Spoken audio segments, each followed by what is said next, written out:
My name is Johnny Sjöberg. I'm the CEO of ITASCA International. I feel both privileged and happy to be part of this event. Now I have the great pleasure to introduce the first keynote speaker of the symposium, Professor Emeritus Charles Fairhurst. So Professor Fairhurst can rightly be called one of the founding fathers of the discipline of rock mechanics, having established the research area at the University of Minnesota in 1956. And ever since, he's been one of the major contributors in the world to the development of rock mechanics, always seeking new knowledge, always advocating for the increased use of the underground space as a resource. There's also a book published on Charles called The Long Shadow, well worth a read if you haven't done that. The list of publications in this book run for 16 pages. What I find even more fascinating is the PhD tree of Charles Fairhurst. This lists all the PhD graduates of Charles, their respective students that have earned a PhD, and so on, up to 4 generations deep. It's truly an amazing list of people. And many of these are now famous, world-renowned in their own names. As you probably know, Charles is also one of the founders of ITASCA. We've been around now for more than 40 years. We celebrate our 40th anniversary in 2021. We have offices and co-resellers all around the world. We combine consulting, software development, and research. It's only appropriate that we have Charles present the first keynote of this symposium. Please join me in welcoming Professor Charles Fairhurst. Well, thank you. I had a host of material in trying to look at this talk, but obviously when it was limited to, I'm not sure it's 20 or 30 minutes, 20 minutes or so with time for questions, I had to cut a lot out. But I put it into the appendix, which will not be shown, but not be discussed, but it will be available to you.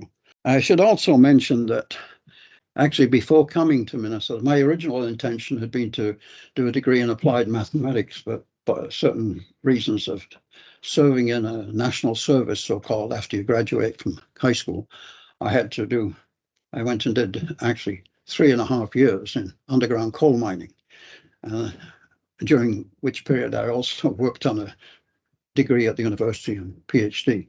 So I came to university with a knowledge of the real problems being faced by people in mining as well. So that has sort of conditioned a lot of what we've done since then. Sorry, let me just, that's the title of my talk. It's by David Attenborough, and as you know, it's a lot of that opinion is shared by the United Nations, everybody else, that it's remarkable how serious this is, but at the same time, at the bottom, you see, they say this idea of going to net zero emissions by 2050 will fail without a supply of critical minerals. And I'll talk a little bit about that. This is a quote from the master's degree thesis of one of our students, Enrique Chacon, who was the vice president for development and innovation for Codelco Chile.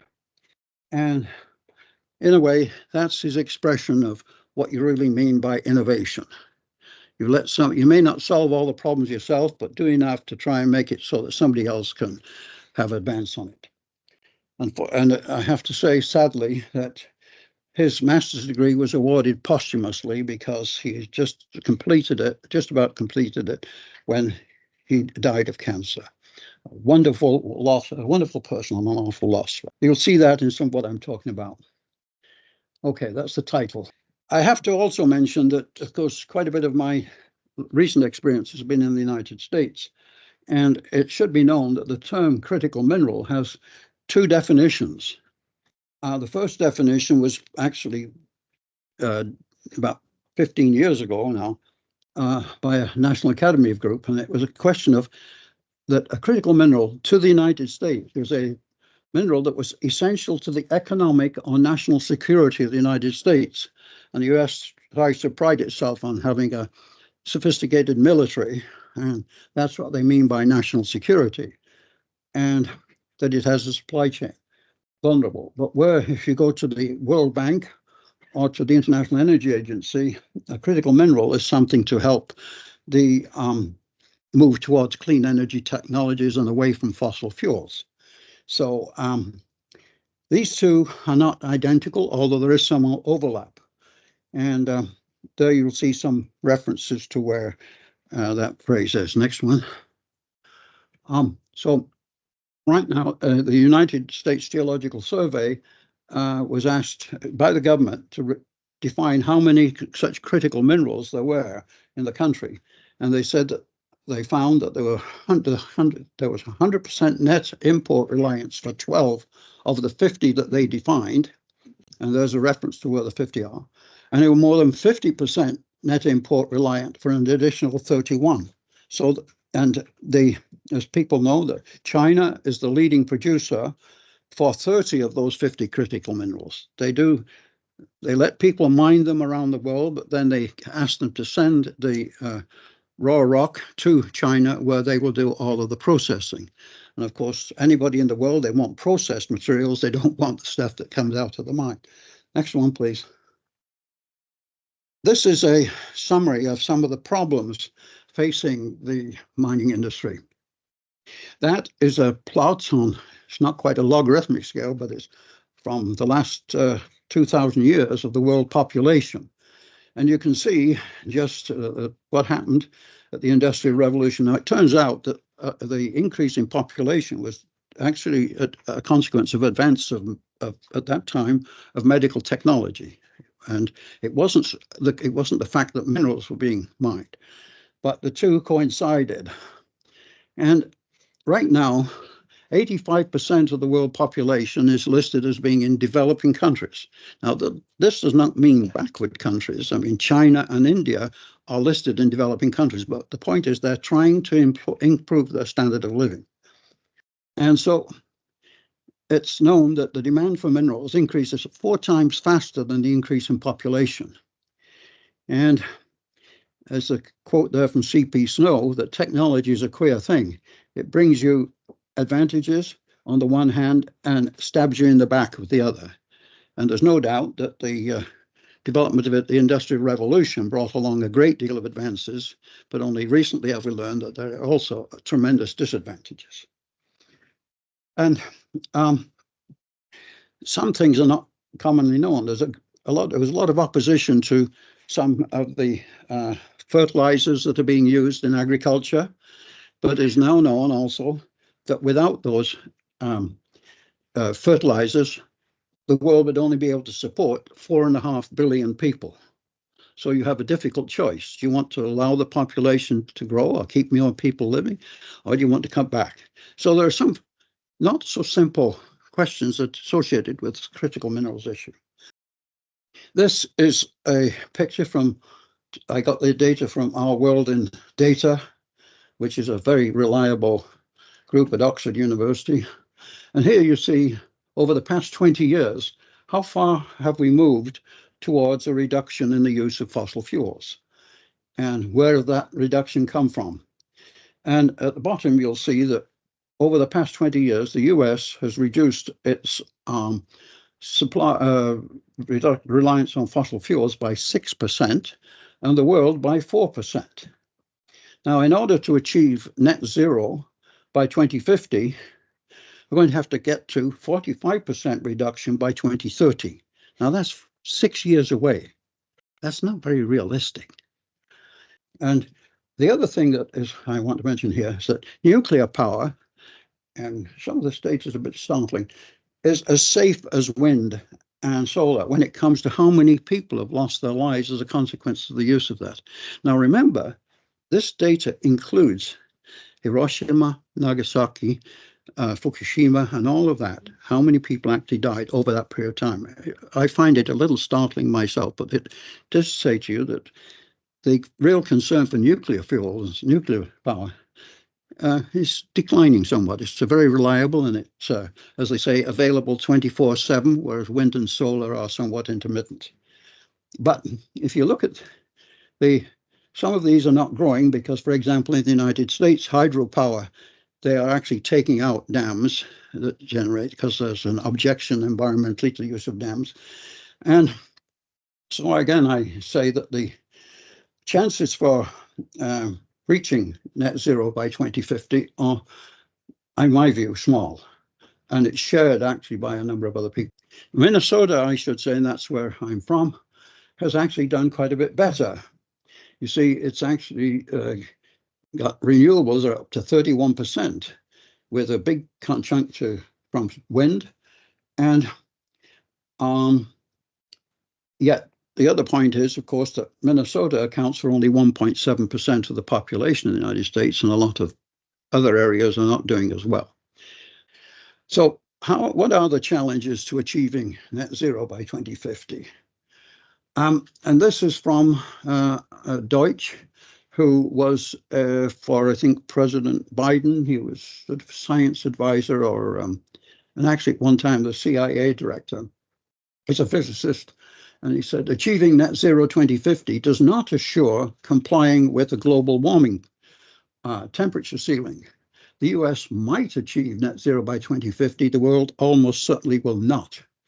For the US to achieve net zero 2050 requires a massive transition of the economy, which is extremely unlikely. A lot of people stick to what they're doing now and don't like to change. And I saw one quote saying, why is the public so apathetic about this? And somebody said, well, the trouble is that CO2 is an invisible gas. If it was a dirty, smoky thing, the public would be up in arms to see how much is being released. So, and so my view is that while everybody should make every effort to achieve global net zero by 2050, we should certainly continue working on that. But it is prudent to consider the option in case that goal is not achieved. This is what NASA has proposed. Actually, it's a Professor Hollander, who's an architect, and he enjoys the idea of creating new cities from nothing. And so he decided to write this article. It's in the New Scientist, I think, called How to Build the First City on Mars. And you notice it's entirely underground. The surface is not particularly attractive. I think the Earth has a lot more to offer than that kind of thing. And in a recent talk in the National Academy of Engineering about, I think it was 50 years or so after the Apollo program, Dr. Bolden, who was himself quite a good scientist and a former administrator of NASA, he said, long-term survival on Mars is a major challenge. I'm a big fan of the underground. Well, that means that the radiation on the surface would mean that you couldn't survive. And things that I didn't think about. But apparently, if you also in low gravity environment, which you have on Mars, it can affect your bones and your joints and so on. And I have enough of trouble with that now on my here. I don't know what you would do on Mars. So it says to me, why not think about if you're going to do that sort of environment? By the way, everybody's living there and there's light coming through into an underground. I recommend that you look at that reference on the right there, because Hollander himself makes some very fascinating comments about what that would look. And by the way, in some of this product, in the copy of this, it may well be that when you click on that, you don't get to the link. But all you need to do is copy that and put it into Google, and you'll have the link right away. I've tried to make sure that they'll all work, but I'm not sure I'll make everyone. And so now in Sweden, there have been quite a bit of work done on underground, design for underground. And the origin of this was that during the Cold War between the United States and the Soviet Union, people in Scandinavia got a bit concerned because they said if anything starts flying from one country to the other, maybe some of it will come out and it will hit us or affect us, certainly. So they felt they'd get involved. And they were neutral, but they decided to look at what was the potential of the subsurface in alleviating some of these issues. Obviously, one thing, if you have radiation on the surface and you were able to stay underground for, let's say, a week or so, maybe that will pass. And there was a great deal of thought given to it. And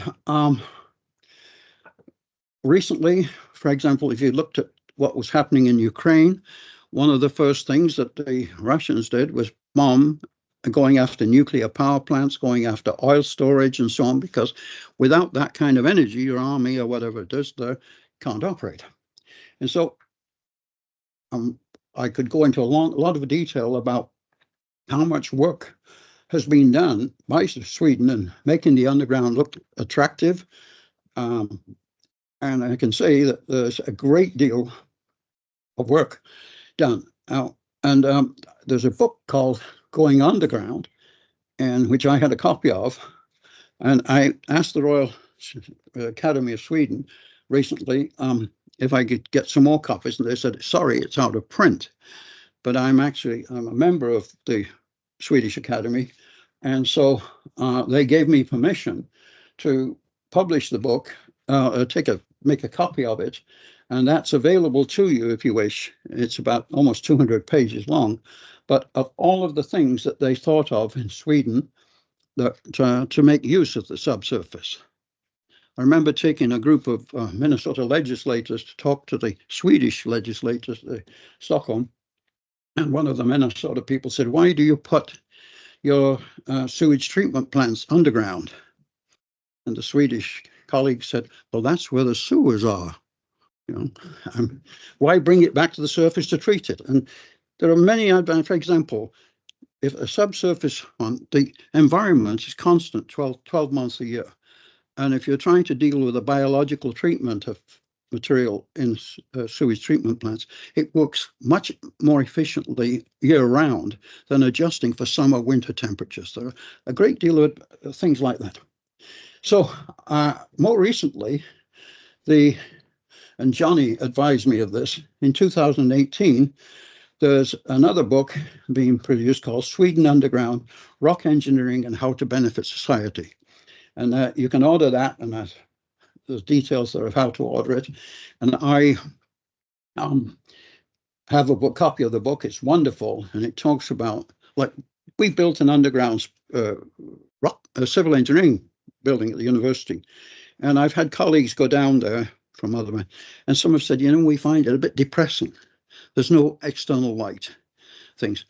That is a big problem. You have to know how to make the subsurface welcoming and so on. That's all dealt with in that book.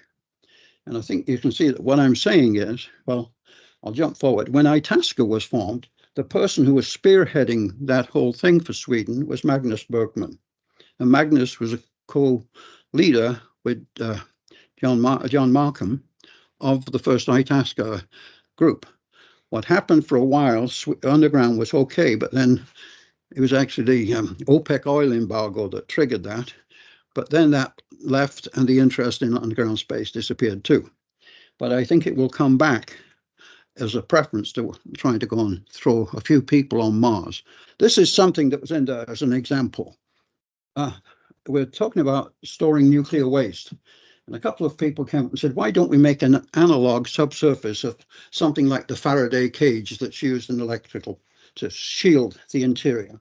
And what they wanted to do was put a series of vertical boreholes and pump from them to try to create a barrier of groundwater pressure. So there would be depression there, and water would flow into it from one side and also into it from the other. Now then, it didn't work because the holes, and I've shown a copy of them on the right, were too far apart. And it was a simple matter to look at how far you could depress the water table. But I wonder if this research can be done, for example, using shaped charges to try to create a reduced zone. Now, it's a long shot, but in that you could possibly think of certain types of mining where you're using aggressive chemicals like acids to extract minerals, but keep it from going outside. So that's the kind of stimulus you might get from reading that book. Another thing that I would like to discuss more with colleagues in ITASCA is the number of projects that ITASCA has done, and I've talked to some in Australia, for example, who tell me that, my God, if we could only be allowed to publish what we've done, the world would have a much bigger, better, much more informed impression of what ITASCA does. But when you're working on a project with industry, very often the lawyers move in and say, sorry, you're not going to be able to publish that. But usually there's a limit, 4, 5, 6 years, whatever. And that, by which time they can have patented everything. But this was something we did for Vieth on rapid tunneling. And it was different than the usual in that it only used 4 cutting arms. One cut a saucer shape. And by the way, the person who did this analysis was Branko Demjanic in the Minneapolis office. And it cuts like a saucer shape in the middle. And then the other 3 arms go around and cut it to the outside. And they were saying, oh, we're breaking the rock in tension and not in compression. And sort of hinting that that was a lot easier to do. Well, what I show on the right, there's one slide showing the standard way of a roller cone bit. And I say you can even see by the shape of that stress distribution that the rock didn't like it. It doesn't look very pleased. The one on the right is what happens when you cut in the other manner. And it's true that you do break that.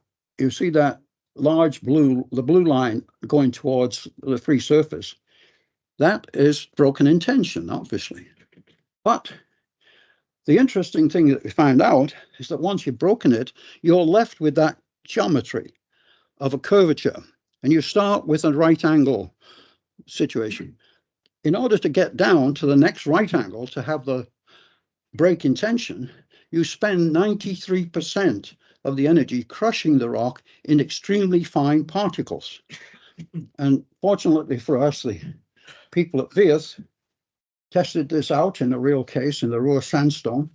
And if you look, you see on the right that it's indeed true. There are a lot of big particles and a lot of very, very fine particles. But there are some interesting observations. We were cutting to a depth of about 6 millimeters, and analysis showed that you could go to twice that, and the forces didn't go up very much. So is this a lost cause, or is there something that could be done? Unfortunately, we weren't allowed to publish this, but we are now. And so I think that throughout ITASCA, if we could look at what have people done, and if necessary, contact the company and say, do you mind if we publish it now? Because if you go back to what Enrique Chacon said, maybe we didn't come up with the right answer, or maybe we didn't solve the problem, but maybe somebody else will. And I think that's one thing that would be nice to do now. This takes me back to when I was actually working underground, and I was part of a program where we were told that we were being trained to be future managers or whatever. So if there's something ever going on in the mine, the manager was instructed to get us and go and participate in the experiment. And this was a very early test to try to see if you could use burn cut, drilling 9 holes to the center of a cut and blasting them simultaneously, with the idea of crushing that rock in between it, and it provided an internal free surface for future breaking. And so we went to do and look at this, and the manager said, well, put a steel sheet up there, because if that doesn't work, it's going to go flying down, all that's going to go down the tunnel. Well, it didn't work. And what happened? That steel sheet telescoped about 12 or 15 of those there. And you can imagine the manager wasn't particularly excited about that, because it's going to be a hell of a lot of work to fix that. And that's something that I've carried through with me, that we have to, at least if you're doing modeling or whatever, and I think there's a major room for modeling, but we need to be able to present that in a form that the management or the actual people can see the benefit of it, and not just be shown all of this, because they have many, many skills, but they're not necessarily modeling. So I've always had an interest in this problem of blasting since. I'm asking this, what's the optimum distribution of blast hole diameters?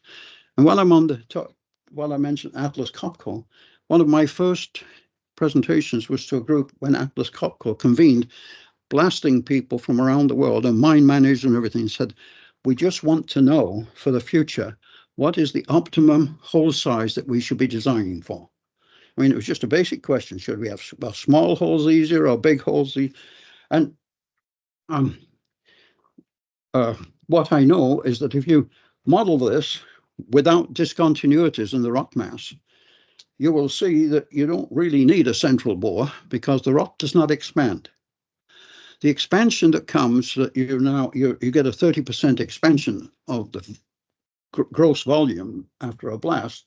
It's largely because discontinuities, three-dimensional discontinuities in the rock control, because not everything breaks to a fine point, it just moves and creates void spaces. So we need to have a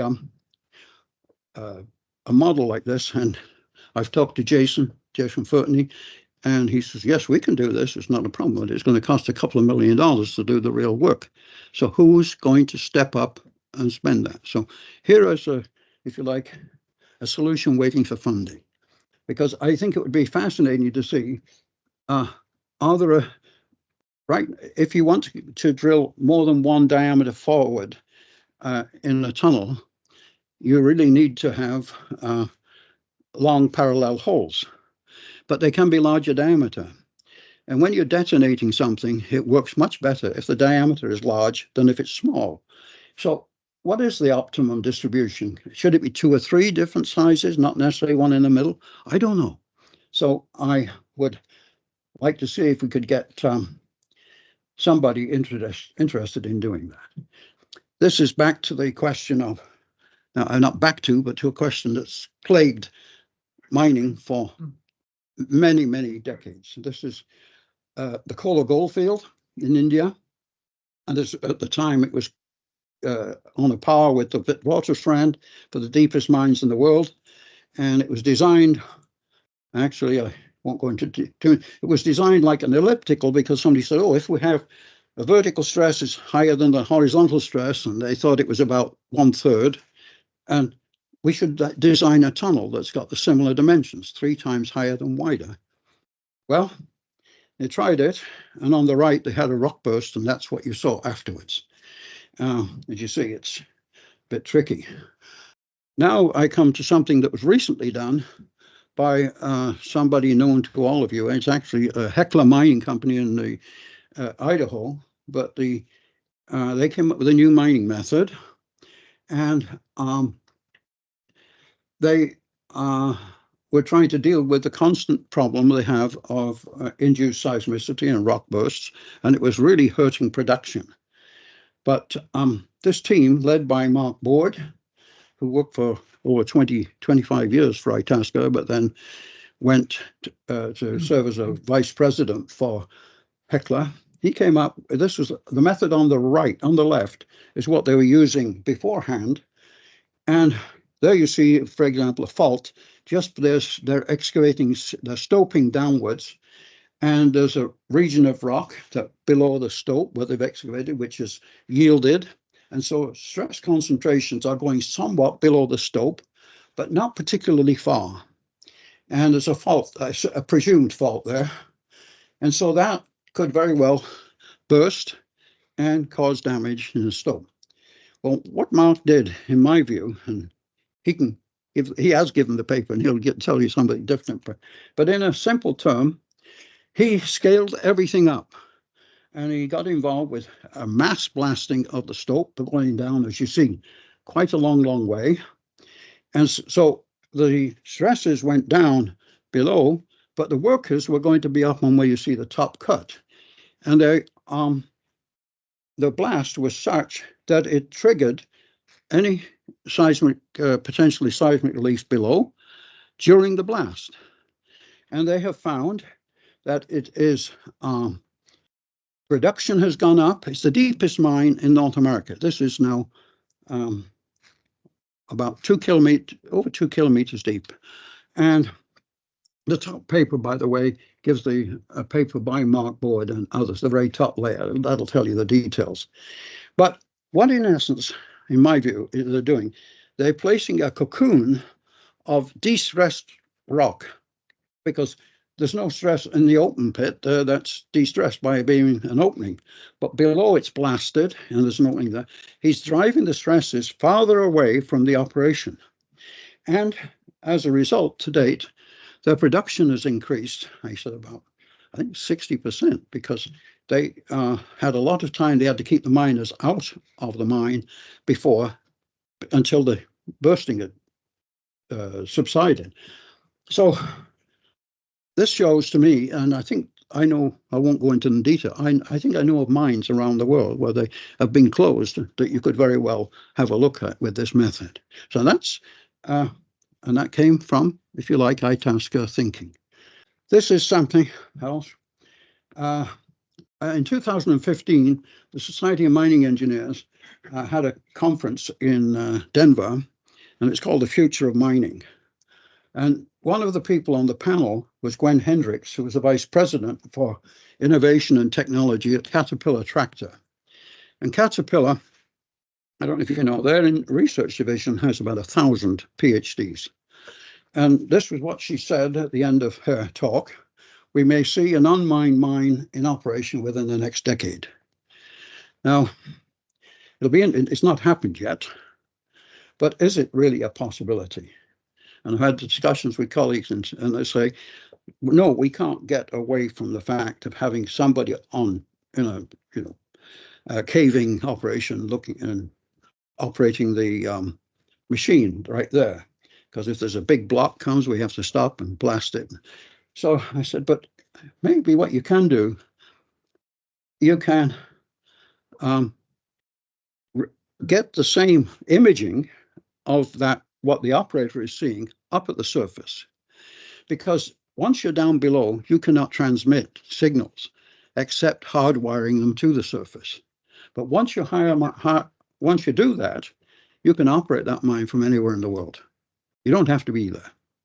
And they've shown that with the transportation, which is what this young lady is doing, controlling transportation. So I think you're on the cusp of a potential for an awful lot of innovation. And we say, well, maybe that's not what ITASCA does.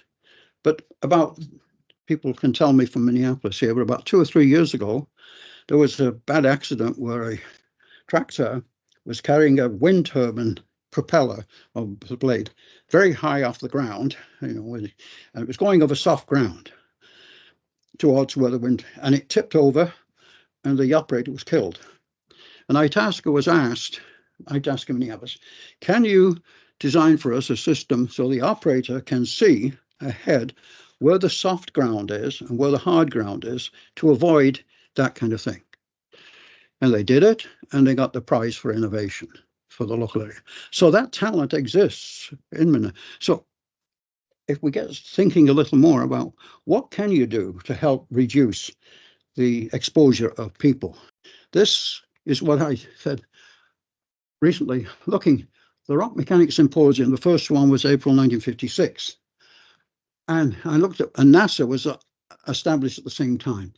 And I looked at how far has NASA come on that period of time. Well, if you look, in September 1977, Voyager 1 was launched. It is now 24 billion kilometers from Earth, but it's still sending radio signals back to Earth.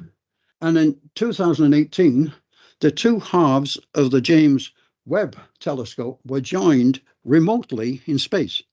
They put them together, and that was, I think, about 1.5, I think it's 100 million miles from Earth was where that operation was done, remotely. Now, I look back at what had happened in mining, and things that kept coming back to me was the Chilean mining disaster in 2010. And the details are there, but the men were trapped for 63 days. They were not found until 17 days after they'd been underground. Now, anything happening on the surface, you wouldn't have those links. You can't transmit those signals through the ground. So maybe what you really should be trying to do is avoid the exposure of the miners to that. And so do your best to keep most of the operations above ground. That on the right shows the president of Chile, how they found out that the miners were there was they drilled a hole, and it drilled into the cavity or into the refuge area that the miners were in. And one of the miners taped that message to the bore, to the drill. And when they pulled the drill back, they saw it and said, oh my God, they're there. There was no communication by radio or anything. So that's the challenges of the subsurface environment. but they are things that today maybe we should be looking at, and I think ITASCA could very nicely try something. Another thing I would like to do is say, what other things can we think of? The National Science Foundation has had a program for engineering research centers. They've had 75 so far, and they fund them, and it's a joint thing between universities and others, and they require about $5 million a year for 5 years minimum, and at the end of that time they're evaluated and perhaps extended for 10 years. But so far they have established 75 R&D centers throughout the United States. Not a single one has been in rock mechanics or underground engineering. And I think it's about time that the industry stepped up and that the university stepped up. And I think people at ITASCA, and I mean around the world, have a lot to contribute to that. And I'm not anxious to do much more work at my age, but I'd like to work with somebody to design something, telling them. But now, for the first time in certainly my lifetime, mining is seen as an essential component of any future life on Earth. So that's the level of concern we should have. It's quite interesting to me that now the presidency of ITASCA is with Johnny in Sweden, because as I've said before, Sweden has been the most innovative and creative group that I've met, although there's Australia and others are doing good work, and the Canadians.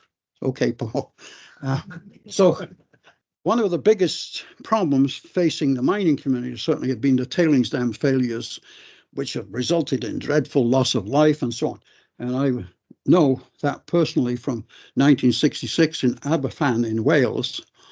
And I was actually part of a group looking at this when a coal mining tailings dam failed, and it came in Wales. These are small village communities, and they at the time were very isolated from each other. They didn't move around a lot because it was hilly between, and so they had one school, one grade school, and a small community. This failed, and it came right down over the school, and 160, every child in that school was killed. And that was a community, that was an entire generation of children for that community. So it was horrible. Right now, Anglo-American has introduced this hydraulic dewatered stacking, and they have shown, and it makes eminent sense when you see it, all that they do, they stack so much of the tailings, and then they stack sand and and that way the sand can avoid the buildup of pressure. And that's industry now. So industry is doing this. So I think ITASCA has a great, I mean, I don't know if they've optimized this yet, but I talked to Christine de Tournay and she said, oh, that's easy. We can do that. So the communication with the companies is going to be imperative. And I just hope everybody does that. I took out loads of material, some of it including the experiments in the Pinawa area where Paul Young and I worked closely together for many years for radioactive waste and sort of things like that. I had a lot of other topics that I had to cut out. So you can see them all on there, and I put explanatory notes in with them. They're not very logically ordered, but you might get an impression from some of them. So thank you very much again indeed.